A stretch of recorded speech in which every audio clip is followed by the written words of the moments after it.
Hello and welcome to episode 5 of Running Loose. I'm Francesca Cumani. And I'm Vanessa Ryle. When you started this one and said it's episode 5, I thought, well, we're still here. We're still doing it. Still going. I mean, without going down another sort of like pointless rabbit hole, everyone's icks are personal. What's yours? Pronunciation of simple words. Small ears? Small ears on a man? No? Horrendous. No. Small hands, that's an ick. Small hands, That's an bad. ick. Yeah, it's not anyone who laughs too loud, but then also anyone who laughs not enough. Yeah. This is why you're still single. Any more? People are definitely laughing at us doing this podcast, just so you know. It can only get better. Yeah, right. but it's fascinating. I can't wait for you to cause a few more ripples in the paddock. And I thought, at this stage, now that we're at episode 5 and we're in Yorkshire, it was time to welcome you into my home. So welcome, everybody. For people not watching on YouTube, this is not my home, as you can probably tell, because it is the most insane place that we've been lucky enough to come and record. It's called the Silos, and it's just outside of Moulton. And it's unbelievable. It's really so cool. So everybody listening, you've actually got to go and watch now on YouTube to have a look at this place. It's a bunch, what is it, 5, 6 silos? Old-fashioned grain silos, and being put together with amazing vision. It's now on the market. Yeah. It's on the market, all right, and this is the stuff of dreams. And we bounce around different locations, really, because as we've kind of semi-explained before, I live 3.5, 4 hours from Franchesca. Franchesca is currently renovating her house. Yep. I live in a 2 up, 2 down, and so myself, Franchesca, the dogs, and Ollie, our producer cameraman, actually wouldn't fit in my house. I don't think you can barely well, show your likewise cat. with where I'm living now in a tiny. So we just have to rely on kind of connections and meeting people, and it's just so cool that I love it. I love it. It's fun, it's different. isn't it? Where it's taking us. Do you know what's been lacking a little bit recently? Is our fashion chat. Because we went quite heavy in Cheltenham, pre-Cheltenham, post-Cheltenham. Yeah, but can I just point out that's a failure on your behalf, not mine. Why? Well, because I've been at Wolverhampton, Newcastle and Sedgefield, where I wear sort of multiple layers and the same coat week in, week out. And the biggest fashion segment I can include is whether I wear a beige scarf or a brown scarf. Yeah, but that's not, you don't have to bring that to this podcast. This podcast is different. We're going to talk about fashion, like even kind of day-to-day fashion is always quite interesting. Like people love kind of commenting on what we're wearing on the podcast. This is a Suzanne shirt. Nice. I like that. Very nice, very versatile. Very nice. Looks very hard to iron. You don't iron it? No. No. Do you do any ironing? No. Not an ironer. I have a dry cleaner. Do you? Yeah. Would you send that to a dry cleaner? Send everything. I've Sounds got a problem. expensive. Yeah, I've got a problem. Yeah. I need help. Dry cleaning addiction. Yeah. I meanwhile don't send anything to Well, sorry. Actually, just to rein that back in, it's very phasey. Do your pyjamas get dry cleaned? Occasionally. Or do they get laundered? What's the difference? Well, see, that's what I find quite interesting. What is dry cleaning? I've never even thought about this. doesn't We're know looking blankly The only at other our person producer. in the room. If anyone would like to, message in and tell us about dry cleaning. Okay, but we're going to do blend fashion with questions because we've got a few questions along that line, haven't we? And one that stood out to me was, why does Francesca always wear hats and closed-toe shoes? From Jandy, why does Francesca always wear a hat and closed shoes? Is that a dress code rule? No. So no dress code rule regarding that. And I don't always wear a hat. My rule is wear a hat on a Group 1 day. That's such a rule in racing. Quite a good rule, people isn't have it? said that to me before. Have they? Yeah. Okay, well that's my rule because I think when you're watching on telly, it kind of sets this is really bigging myself up and it's not really to that extent, but it sets a bit of a vibe what the presenters are wearing as to how big or how important or how formal a day it is. So if it's a bit more low-key, then I tend not to wear a hat unless it's cold. But when it's a Group 1 day, I think a hat just kind of elevates things and gives a bit more sense of occasion.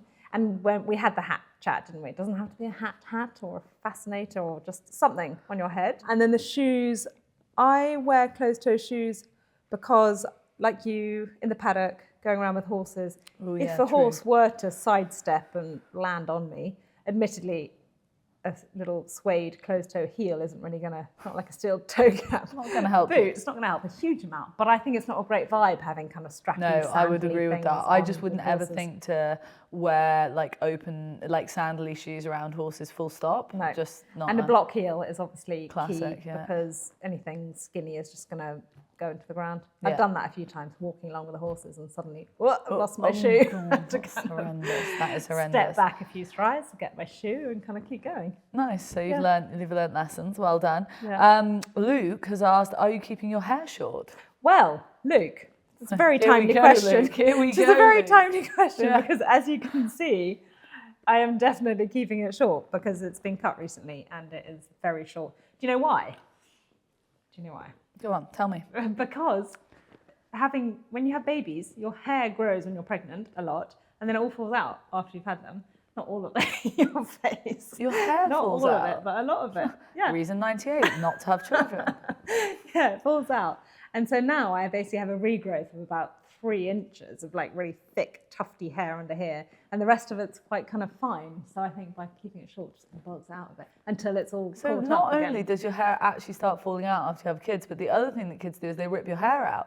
I'm pretty sure my friend Gina Bryce, we spoke about on the last podcast, she had a tuft out the back of her hair for ages because her child had ripped her hair out. Yeah, not great. Hair pulling is a big no-no. Hate No, people not touching my fun. hair, Oh. pulling it. Well, I actually have a very sensitive scalp for what it's So worth. do I. So do I. Oh, Yeah. no And so when way. they're fiddling with your hair, trying to like plait it or I do get something really under, it's owy like, and oh, people no. and everyone thinks I'm being super sensitive. Yeah. That's so sweet, me too. And when I go to the hairdressers, I'm always wincing and the guy's always like, you're all right. And I'm like, it really hurts. Yeah, I know. Sensitive scalp, guys. There you go. Should we have another question? Yeah. Oh, this one I thought was interesting. Why does flat racing start in the stalls and jumps doesn't, from Emily? It is It's a talking point at the It is. moment. Well, yes, actually, with all the full starts, hasn't it? Yeah. Cheltenham and Aintree, all the full. Why are we suddenly getting all these full starts though? Oh, because I think the jockeys have completely gone. I don't think they've got any trust in the starter or any respect for the starter anymore. Okay. And I think it's just become a bit of a domino downward spiral effect type situation. Okay. But obviously Cheltenham was a bit of a shit show with it, and then Aintree followed that up. Same starter or different one? Different Same starter. person. There's different starters. Does but the starter go with the race course? No. no, Can you have- it's a BHA role, and so I guess they're like. Okay. So you can have the same starter at different race courses. Yes, Yeah. yeah. The starting problems have all been different. They're not just having. It's not like they're each time there's a false start. It's because of one set reason. So each time there was a false start at Aintree, it was for a variety of different reasons. Each time different from the last. And it actually then opened up a debate about would they be better just loading them into stalls and starting them in stalls. But that's a problem because apparently in the winter you wouldn't be able to get heavy stalls the ground. onto heavy tracks. Yes. And So then to getting them answer out of your the question, way. Emily, you can't. So if you got the stalls on, they often get stuck if the ground's wet at those back end. They can get stuck. So there's a chance you wouldn't be able to get the stalls off the track by the time they've come back around. Yeah. So that wouldn't work. But the starts are a mess at the moment. But that is why apparently we don't have them. Do we know any potential solutions other than stalls aren't? No, when we joke about worst jobs in racing, Starter. leading the cross country race, as I've pointed out to you before. This is a As a list I jockey. often do. Running the BHA, Oh yeah. very hard. Starter, disaster. Jobs I don't want in racing.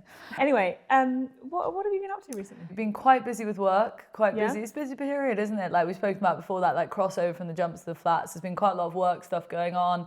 And I did my team chasing. Oh, the team I've been doing my chase. team chasing on How Friday. did we not talk about the team chase before? I don't know know, how we, how we mainly- held it in. You've been longing to tell us about the I've team been chase. desperate. I mean, I'm so proud of it.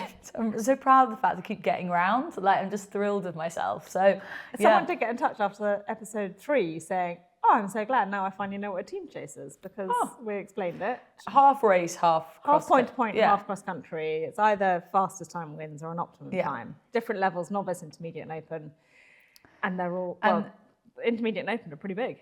Quite. Yeah. As I have experienced. Because as we have discussed, I'm windy. I'm really windy when it comes to this sort of thing. But Not my anymore. horse makes me brave. Yeah. And it's been so much fun. I have a great team, and I know I joked about it before. They sort of cajoled me into it and half a hip flask in. And I basically drank at least half a hip flask before you? both my rounds. But I've absolutely loved it. Flown around on my horse. It's been a huge you know, I mean, without going down another sort of like pointless rabbit hole, it is one of those things that like in our modern day, like we don't scare ourselves, like we don't challenge ourselves that often. And doing this team chase with our sort of team captain, she's a good event rider and she's been great at just being like, get on with it, like stop being windy, you've got a great horse, you can do it. And the thrill you get after an adrenaline buzz like that, I mean, you know it with your race riding career, Francesca. Oh, wow. A large proportion of the horses that go team chasing are ex-racehorses, aren't they? Yeah, well, Mellon team chases a fair bit. I think I mentioned that before. He's famous for being second in 4 Cheltenham festivals. And at one of the ones that I was at, Billaway was there. Billaway used to be ridden by Patrick Mullins, and I actually didn't realise he was there until Patrick told me he was there, sent me a photo being like, he didn't jump like this when I was riding him, and Billaway's like giving it socks over a nice little hedge in the country, a big hedge in the country. Funnily enough, they're all successful ex-racehorses that you mentioned, but through my association with Old Gold, we've had a few horses that maybe weren't great on the race course, or maybe lacked a bit of confidence, or just weren't really hitting their straps, and they've gone team chasing and they've become whole new horses. Bob Pebble being a case in point. He's absolutely loving life. It's a great place to find a horse for a lot of people, because horses coming off the track, I mean, often you can pick them up for free. Like, people are very happy to give a horse a great home. The horse I've got came from Paul Webber's, and he literally said, look, he's not really cutting it as a racehorse. The owners would love for him to have a nice home and a second career. Would you like him? So literally for free, and obviously there's an upkeep cost, but so many racehorses have so much to give. I mean, ideally they're sound in mind as well, but once you take them out of their racing environment, off their kind of high energy feeds, they can change a lot, and they probably have a bit of a reputation of being a bit buzzy and a bit high maintenance. You had yours to the pub. I had mine to the pub. Going to the pub. And he loves it. He just hangs out, picks a bit of grass. And one thing I should tell you from the team chasing, so we've done 2, right? And like, I'm delighted because I've just got round clear. So all of our team have got round clear in both ones. So in theory, that's a success. Yeah. However, we finished last in the first one because we were the slowest, even though we're so thrilled with ourselves. We finished, went to the bar, celebrated, then the results went up and she went from 1st down to 7th and to 6th, and there was only 7 in the class, and when she got to the 6th, she put it next to someone else's name, so then we were 7th, and that's Rosette stopped at 6th, so we didn't get a Rosie, which is all you want in life, even when you're my age, and then rolled on to the next one. And typically coming to the second to last fence, our leader like managed to essentially fuck up and he went the wrong way. So then our second had to take over and she jumped an open hedge when we were in the intermediate class. So we all went piling over this open hedge. And I remember coming down to it thinking, this is a bit bigger than what I walked. I don't remember this one. God. Anyway, we're piling over the open hedge, swung right, jumped the last fence to finish, all thrilled with ourselves, absolutely patting ourselves on the back. Went up to the tent again, eliminated. So we finished last and been eliminated, and we're still having the time of our lives. Well, it can only get better, right? And it doesn't matter if rosettes or not. But anyway, what? Enough about me. What have you been up to? Well, Easter holidays. So that kids changes things. Kids Easter holidays, back at work. As much as I'd love to be careering around the countryside doing team chases, haven't been able to do that much of that. Actually, had a great day at Newsall's Park Stud, which I've never been to before. I've never been. It's a big place. I think it's, I'm going to guess now, over 1,000 acres. It's a big, big stud. Yeah. And it's kind of near Royston area, I think. I wasn't paying that much attention when I went. I think we can tell. The location. Don't know where it is or how big it is, but anyway, so far we vaguely, it's big, and it's not that far from Newmarket. And it's now owned by Graham Smith Bernal, who has come into racing in a pretty big way of late. And he has decided that it's also a great place for a vineyard. So he's put aside some of the previous stud land, and he's planted a load of vines, and he's going to make his own wine. They're going to call the first one, I think, they got Nathaniel. Oh, right. Love which it. Is the name of one of their stallions. Well, Shasta, who's one of their great mares. We went and saw the stallions. Nathaniel, they've got Isaac Shelby. They've got Arlie. Yeah, I like Isaac Shelby. I saw him last season. Yeah, I thought he looked really good. He's nicer than I was expecting, weirdly. Yeah. Really good. Yeah. I thought he looked fantastic. and they've got without parole. Of course, yeah. Yeah. Well, there must be something in like owners and vineyards, because you know Rich Ritchie has a vineyard. I've been to his vineyard. Oh, have you? Yeah. Oh. Yeah, I went last and year. And isn't his names like Benny Dedu, Limini, and Annie Power? Name the wines after. Yeah. And the colours, the themes is like his colours. So pink with green spots. Okay, so you've been living your best vineyard life then. Yeah, I know. But no, that was actually a work trip because we went with the VRC, so Victoria Racing Club, around the Melbourne Cup. We filmed with Rich Ritchie, who had Vauban, going back for the Melbourne Cup. Yeah. So it was meant to be a day of work filming, but Rich Ritchie decided to make us drink a lot of the local produce. And I bet you didn't need much persuading. I think we did about half an hour of filming and 8 hours of drinking, which was glorious. That's absolutely the balance I'm after in life, which I don't get when I go to Wolverhampton. It's more like 8 hours of filming and 0 hours of drinking. So you've been down to Newmarket and touched base down there more recently anyway, and of course we're gearing up for all things guineas. Yeah, exactly. So guineas first weekend in May. And it does, we've talked about this before, haven't we? But it does come around very quickly. For me, it doesn't get as much attention as it deserves because, as we've said, there's 5 classics in the year, and the first 2,000 guineas and the 2,000 guineas are really important ones, especially these days, because you could argue that from a breeding perspective, the 2,000 guineas for the colts is more important than the Derby because people like horses that are winning over a mile.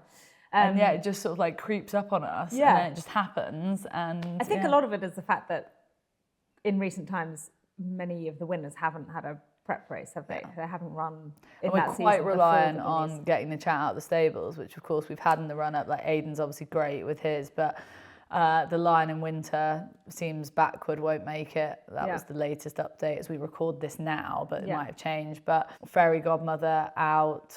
It just, I don't know, it feels like his Late Victoria too backward or whatever. Yeah. You know, as in obviously there's a long season ahead of them, but it feels like those guys are a little bit on the back foot this year. Yes, that's the vibe coming out of the camp. Obviously, like you say, lots of changes in the lead up. But whose team for the 2,000 guineas, so for the colts, who would you rather be as a trainer going into it? Because you could be Aidan O'Brien and have the likes of Twain, who's current favourite, who have expanded, who was second in the Dewhurst, or you could be Charlie Appleby and have the likes of Shadow of Light, Ruling Court, and his Opera Ballo. I am having to look at the market here to even like assess this guineas, but you are so ahead of the curve. I think I'd rather be Team Appleby at the moment. Well, so would I with that group of horses. I think they all have different profiles coming into them. Yes. Do you see what I mean? Is in like he's kind of got all bases covered. Yeah, so he's got the experience. Yeah. He's got the sort of class of Ruling Court. He's got the experience of Shadow of Light. Dewhurst winner. And then he's got Opera Ballo with that all-weather form, which of course is how he won it last year with Nicey. This is how bad my... Well done. Thank you. Well done, Vanessa. But from a punting perspective... I think what a lot of people are attracted to is Aidan O'Brien's record at the race. Oh, of course, because he's won it so many times and he always seems to be able to find the right horse for the right day. I've just realised that it was and it's just like come to me like shocking moment. But of course, talking about Aidan and the guineas, it was the guineas last year that you caused the real stir. Well, kind of. With City of Troy. In our little world, a mini ripple. Well, yes. Yeah, I mean, by the way, this does speak volumes for how pathetic our little world is, because Franchesca said something which she's about to explain, and it's like, really, that caused any sort of a ripple? But it did a bit. In a small circle. Well, so coming into the guineas last year, City of Troy was all the rage. He'd won the Dewhurst. He'd been a good 2-year-old. And the fact is that the Aidan O'Brien and the whole Cornwall team were really talking him up, weren't they? They're saying he's like potentially the next Frankel or the closest they've had to Frankel, how he was the best horse they've had in the yard, etc., etc. So we were excited by the time the guineas came around. We were thinking, this horse could be exceptional. So we gave it all the big ups in the lead up, etc. And then my thing is I go and see the horses, not only in the parade ring, but I go to the pre-parade and get a good look at them as a group and kind of do a little piece from there for ITV.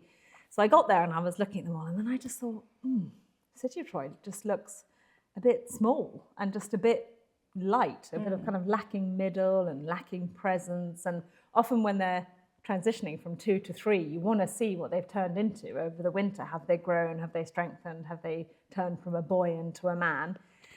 And I just looked at him and I kind of thought, I'm not sure he has. And Aidan was right there, so I grabbed him and I was like, so how's he done over the winter? Live or yeah, off live, air? live, Right, okay. live. How's he done? I kind of, caught him unawares. And has he grown much? I think I said. And he went, oh yeah. He might look small, but when you stand into him, he's definitely a good 16'1", which means 16 hands and an inch. And I was like, really? And I'm not sure if I said really on telly, but I think I definitely gave it a kind of, look. And he was definitely adamant. And it was just quite funny because after the race, the horse flopped. Something happened in the stalls or whatever happened. It didn't go right for him. He came last or second last. Yeah. And I think a lot of people after were trying to explain what had gone wrong. Maybe he hadn't trained on from 2 to 3. Was he just a family that produced good 2-year-olds? What had happened? And I think a few people kind of caught on to the fact that I had said the horse was small and unimpressive. So then after that, there became a bit of a thing of Aidan trying to prove the fact that this horse was the size that he said it was. There wasn't there was some sort of press day, wasn't there, where he deliberately stood into the horse and there was photos and he's like, look how big he is. It was quite funny, yeah. So the horse was stood there and he kind of stood up next to its withers, which is where you measure the height. And he went, okay, I'm what did he say? I can't remember. 15.3, this is 50, and then if I, add a couple of inches, and it was great, but it was very unscientific. He was also trying to prove a point to Francesca Cumani that this horse is 16'1". In my mind, would you not have got a measuring stick on him to really prove the point? Anyway, long story short, he was right because the horse came out and won the Derby in great style, won the Eclipse, won the Juddmonte, etc., etc. And do you know what? Funny enough, when it came around to the Derby, I think we were all like, what do we make of it? He flopped in the guineas. What do we make? What's he done? And then I was all doubting. And I saw him in the paddock and I went, do you know what? In the last 2 minutes before the race, I went, I've changed my mind because he had actually flourished and he had grown and he had great presence and he floated down to post and was really chilled. And I just thought, actually, I think he is going to do it. It's weird how you can change it. It's not a case of being proven right or wrong. You've got to give a view in the paddock of what a horse looks like. And if City of Troy had gone on to bolt up at the Guineas, it doesn't mean that you were wrong, and it doesn't necessarily mean that. Do you see what I mean? That you were right. It's not a right or wrong thing, but you can only give your view of what you see. You've got to have some honesty about you when you're doing the job. But it's fascinating. I can't wait for you to cause a few more ripples in the paddock ahead of this year's Guineas. Yeah. So in terms of when you're in the paddock, give me some paddock icks. What do you hate seeing? Paddock icks? Yeah, you've managed to turn me off. Things when you're in the exactly an ick. It depends a bit on. By the way, the situation. I'm just going to roll in with my ick. Oh, okay, go on. Yeah, actually, you asked me a question now. I know, and I love that. If I was ever on a date and someone did that to me, I'd be fucking raging. Did what? Ask a question and then actually that would be an ick. Okay. No, right. Just to set the ball rolling. Yeah. One of my paddock icks is coloured bridles. Okay. So red, blue, or white. Leathery colour. Yeah. Or plastic bridles in general. Now I'm aware that they're used because they're easier and all of that. But anything that's not traditional in that sense Jane Chapel sends me over the edge. I know, and I'm sorry to say it, but it sends me over the edge. I see it, I just can't take it seriously. What's yours? Okay. Mine's probably a bit more kind of horse related and less kind of arbitrary than that. The horse can still run well with a coloured bridle, people. If a horse walks into the paddock, say we're midsummer and all the others are kind of looking shiny and round and dappled and muscled and bright in the eye. If one walks in and it's a bit dull in the coat, maybe still hanging on to its winter coat a little bit light, a little bit starey, a little bit lacking enthusiasm, then that's kind of just a real turn off for me. And it's one of those things that's always hard to explain to people. What do you look for in the paddock? And it's something that very much kind of gets built in when you've seen a load of horses over your whole lifetime. You can put 3 horses in front of me. I'll go, okay, that's the one I like the most. And I'm like, well, why? Well, not always that easy to explain. There's lots of different things. My Paddock Icks are definitely more just like doesn't stop them being good racehorses, as you put it. Like what about the sparkly bits on the bottom? Glitter sends me over the edge. Plastic bridles send me over the edge. Small heads send me over the edge. Can't be dealing with that. Small ears, get out, just get out. I just can't, like that sort of stuff. I'm just like, oh no, it's a no from me. But this is why I'm single, because this is. Wait, hang on. What's the link? This is how picky I am. This is how picky I am. Do they translate? I mean, no, not really, but it's more. Yeah. Small ears. Small ears on a man. No? Horrendous. No, okay. no. The thing is, small hands though. Small hands. That's an ick. That's an ick. Yeah. This isn't even just icks for men, by the way. This is just icks in life. Like one of my icks is like anybody who wears a t-shirt under a shirt. What are you doing? Or like a vest. Horrendous. Oh, anything under a shirt? No. The shirt needs to be touching the skin. Okay. Anything under the shirt is too much for me. Future suitors, beware. Yeah, like layer up above the shirt, not below the shirt. What else is there in there?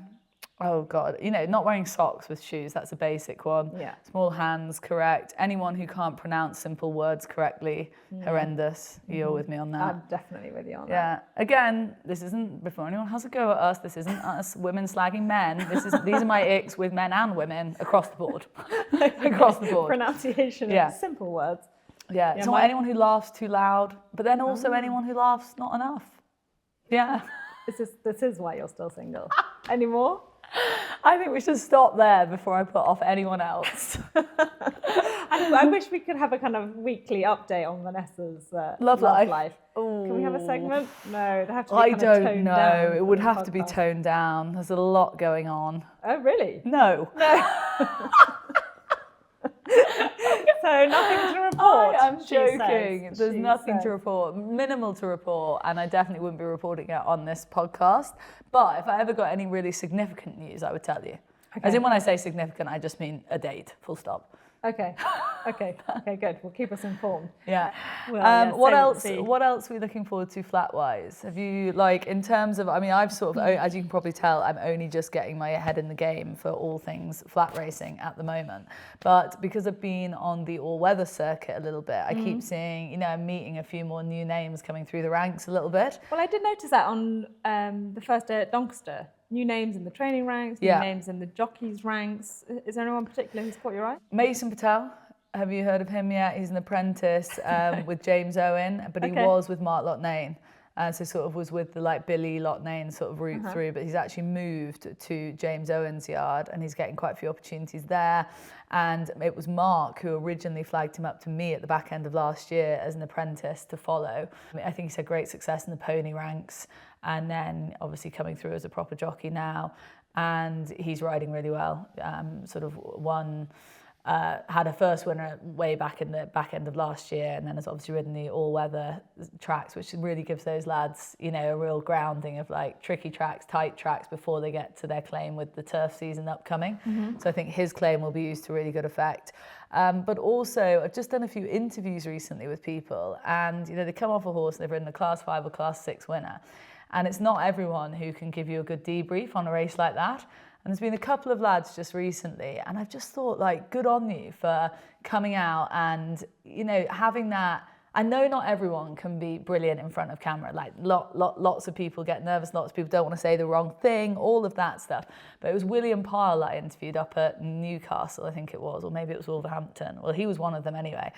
And, he just gave such an engaging interview about a really not good race, but how he'd won it, the tactics involved, the way in which it rode. And it really made me think that, like, in this day and age, it's not a new fact, this, but it just sort of hammered the point home, that those lads, having that skill set really sells themselves.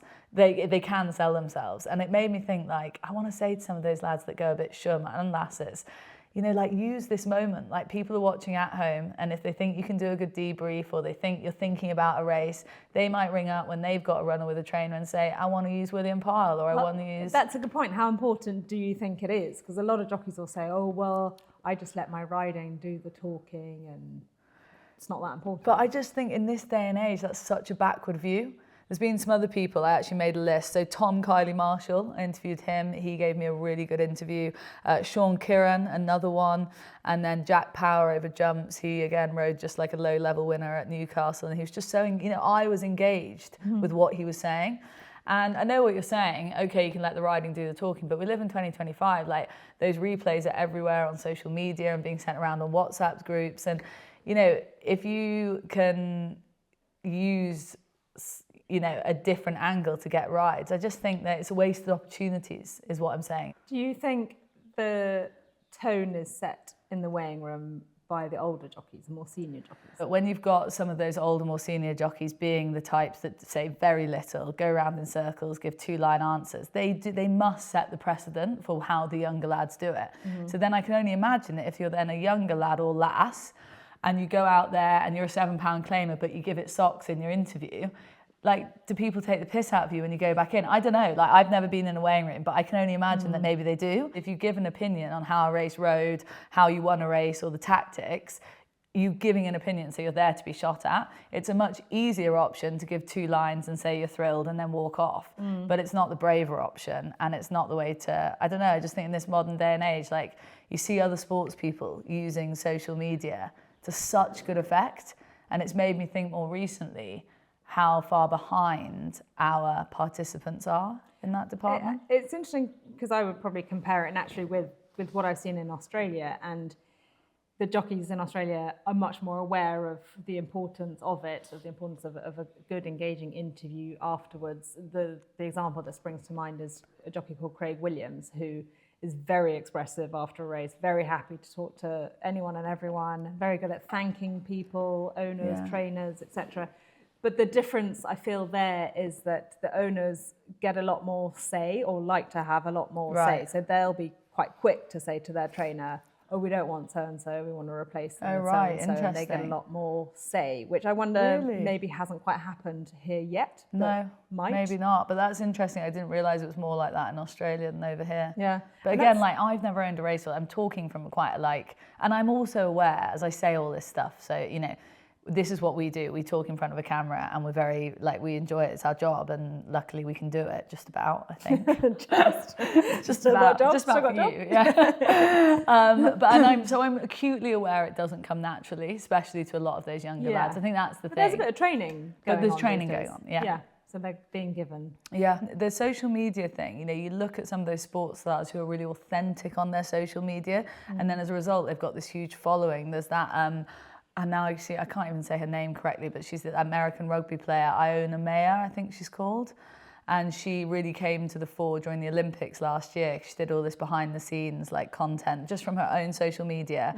And she's now got well over 1 million followers on Instagram, and she's become this star kind of outside of women's rugby. But she's dragged up women's rugby in America as well. And she's just, she's literally made an impact on a sport through her social media. Now, I know that's an extreme example, but I do think that just because of how we, how do you say it, essentially how we are in racing, and that sort of quite closed shop thing, I think when anybody steps out of that line, if they were to do a behind the scenes piece, you can't in the weighing room, you're not allowed phones, but if you get what I mean, any of that sort of content, I just feel I don't know, I feel like our industry doesn't sort of encourage that. There's a bit more of that happening though, isn't it? There probably is, yeah. GBR or the Jockey Club or people doing that more behind the scenes, getting the jockeys to engage a bit more, express a bit more, funny skits and sometimes I have ideas about things that I would do, but even me, who's relatively confident and I'm pretty established as doing this job, I think, oh, that'll get laughed at. Don't do that. What? Just little behind the scenes stuff, reels and stuff, and just funny bits and pieces from the press room and things. But I then think, oh no, that'll get laughed at, and do I want to be laughed at? I don't know. It's just, I feel like there's maybe right now. People are definitely laughing at us doing this podcast, just so you know. Actually, how have you gone on the feedback front? I see many less people than you because I'm kind of. I've actually had great feedback, but as I said to you off air, no one's going to come up to you in this day and age and say that podcast you do with Franchesca is crap. No one's going to say that to you.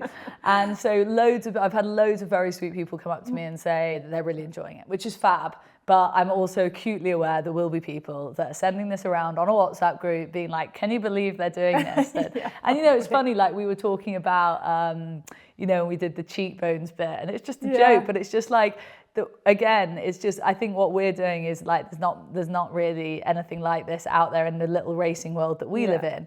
And so it's just like, there was a few people who were like, oh my God, I can't believe you had a conversation about like men's cheekbones or cheekbones in general. It wasn't even men's, it was my cheekbones as well, and yours. And it's just like, oh, get over it. Like, we're just having some fun. So that pretty much wraps things up for episode 5. It's exciting to get back into the meat of the flat season. So much still to unfold. And for us, I think we're going to do one more episode, make it episode 6, and then take a break. Yeah, we always said we'd do series 1 of 6 episodes, which has actually flown by. It really has. When you started this one and said it's episode 5, I thought, well, we're still here, we're still doing it. Still going. Quick pause, and then as things really heat up for the flat and the classics and Royal Ascot, we'll be back with a whole new load of information. Thank you everyone for following, for listening, for being part of the journey. Thank you for sending in the questions, and please subscribe and share with all your friends, and we look forward to seeing you next time.